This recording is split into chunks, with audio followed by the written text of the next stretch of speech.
যে মানুষটি আমি দেখেছি তার দুটি পাই ছিন্ন ভিন্ন, রক্তে এখনো রক্ত জমাট হয়ে আছে, শরীর থেকে দুটি পা আলাদা হয়ে গিয়েছে, উপর হয়ে শুয়ে তারপর একটা স্বস্তির হাসি হেসে বলছে, ভাই ইয়েস উই মেড ইট, হ্যাঁ ভাই আমরা এটি বাংলাদেশে আমরা এটি রচনা করতে পেরেছি।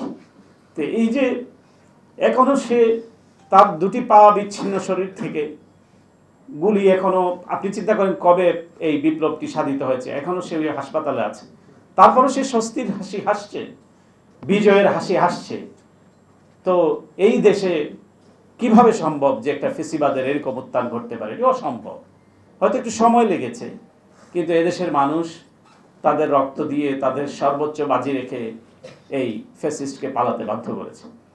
যারা সরকারে আছেন, আমি বিভিন্ন পর্যায়ে প্রধান উপদেষ্টা থেকে শুরু করে আমার সৌভাগ্য সকলের সাথে আমার ইন্টারাকশনের সুযোগ হয়েছে, আমি বলেছি, এবং ওনারাও কিন্তু, আপনাদেরও সৌভাগ্য যে বাংলাদেশের একজন নোবেল লরিয়েটকে আপনারা সরকার প্রধান হিসেবে এই দেশে পেয়েছেন, প্রফেসর মোহাম্মদ ইউনূস, যার নামের সঙ্গে সঙ্গে তার নামের সাথে আমরাও আলোকিত হই। আমরা যখন বাইরে বিভিন্ন জায়গায় যাই, তখন তাকে যখন আমরা বলি যে প্রফেসর ইউনূস বাংলাদেশের সরকারের দায়িত্ব নিয়েছেন, তো সবাই, অন্য বিদেশি বন্ধুরাও তারা স্বস্তি প্রকাশ করেন।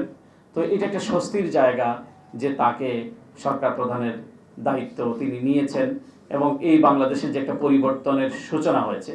কিন্তু এই পরিবর্তনের মধ্যে কিছু কিছু খাপছাড় আপনারা অনেকেই বলেছেন, আমি এই এক সপ্তাহ থেকে আমার যেটা বুঝলো যে অনেক ছন্দপতন আছে। যেরকম মানুষের আকাঙ্ক্ষা, যদিও মানুষের আকাঙ্ক্ষা অনেক বিস্তর, একটা হাই অ্যাম্বিশন বলতে যা বোঝায়, পাহাড় সমতুল্য মানুষ আকাঙ্ক্ষা করে ধারণ করে আছে, কারণ 15 বছর তারা তাদের আকাঙ্ক্ষার বাস্তবায়ন হয়নি। কিন্তু মিনিমাম যাতে সব কিছুই যাতে মিনিমামটা অন্তত যাতে অ্যাড্রেস করা হয়, সেটি আমরা সবাইকে বলেছি যে, এবং ক্যাটাগরিক্যালি যে প্রবলেমটা কোথায় এবং সলভটা কোথায়। আপনারাও আমি মনে করি যে যারা সাংবাদিক নেতৃবৃন্দ আছেন তাদের আরও বেশি ইন্টারাকশন করা উচিত। একটা যেখানে যেখানে এখনও সে যে দোসররা আছে, আমি কোনো প্রতিষ্ঠান বন্ধের পক্ষে নই, বাট ওই প্রতিষ্ঠানগুলোতে যাতে প্রফেশনালস সাংবাদিকদের যাতে জায়গা হয়, এবং যারা দীর্ঘকাল চাকরি বঞ্চিত তারা যাতে ন্যায্য পাওনা পায় এবং তারা যাতে ওই দায়িত্ব নিতে পারে। এই জন্য আমি মনে করি যে তালিকা করে দরকার হলে সরকারের যে উপদেষ্টা আছে, তথ্য উপদেষ্টার মাধ্যমে, অথবা যে মালিকানা আছে তাদের সরাসরি একটা তালিকাগুলো করে তাদেরকে দিতে হবে, এবং প্রত্যেককে এটা তাদের হক, ন্যায্য অধিকার, তারা তাদের চাকরি যাতে ফেরত পায়। এবং যে সমস্ত প্রতিষ্ঠানগুলি বন্ধ আছে দীর্ঘদিন যাবৎ, সেই প্রতিষ্ঠানগুলো যাতে দ্রুত চালু হয়, এবং সেখানে যাতে কোনো আমলাতান্ত্রিক জটিলতার মধ্যে যাতে এই প্রতিষ্ঠানগুলো না পড়ে, সেদিকেও খেয়াল রাখতে হবে। তো আমি মনে করি যে এই যাদের কন্ট্রিবিউশনে আমরা এই মুক্ত বাতাসে নিঃশ্বাস নিতে পারছি, এখনো আমাদের পুরোপুরি মুক্ত ভাবলে চলবে না, কারণ আমাদের বিরুদ্ধে নানা ধরনের দেশি এবং বিদেশি, প্রতিবেশী এবং অভ্যন্তরীণ অনেক ধরনের ষড়যন্ত্র চলছে। তো সুতরাং এই ষড়যন্ত্রগুলোকে শুধু ষড়যন্ত্র চলছে বললে হবে না, সেটাকে অ্যাড্রেস করতে হবে যে কোথায় কোথায় প্রবলেম, এবং অ্যাসার্ট করতে হবে। লিডারশিপের বৈশিষ্ট্য হচ্ছে যে সেটা হচ্ছে অ্যাসার্ট করা, আমাকে সেই লিডারশিপটা শো করা, যাতে আমার শত্রুরাও যাতে বুঝতে পারে যে না, তাকে সহজে গায়েল করা যাবে না। তো সুতরাং আমি মনে করি এইগুলো আমাদেরও আমরা যদি শুধু মনে করি যে সরকার সব কাজগুলি করবে, আমাদের প্রত্যেকেরই দায়িত্ব আছে। আর সাংবাদিক মাত্রই তো দায়িত্ব অনেক বেশি, আমাদের নিজেদেরকেও অনেক ক্ষেত্রে সামনে এগিয়ে আসতে হবে, দায়িত্ব নিতে হবে। আমি মনে করি না কোনো ভূমিকা রাখার ক্ষেত্রে, বিশেষ করে সমাজ বিনির্মাণের ক্ষেত্রে, সুস্থ স্বাভাবিক পরিবেশ তৈরি করার ক্ষেত্রে কোনো পদ পদবীর প্রয়োজন আছে বলে আমি মনে করি না।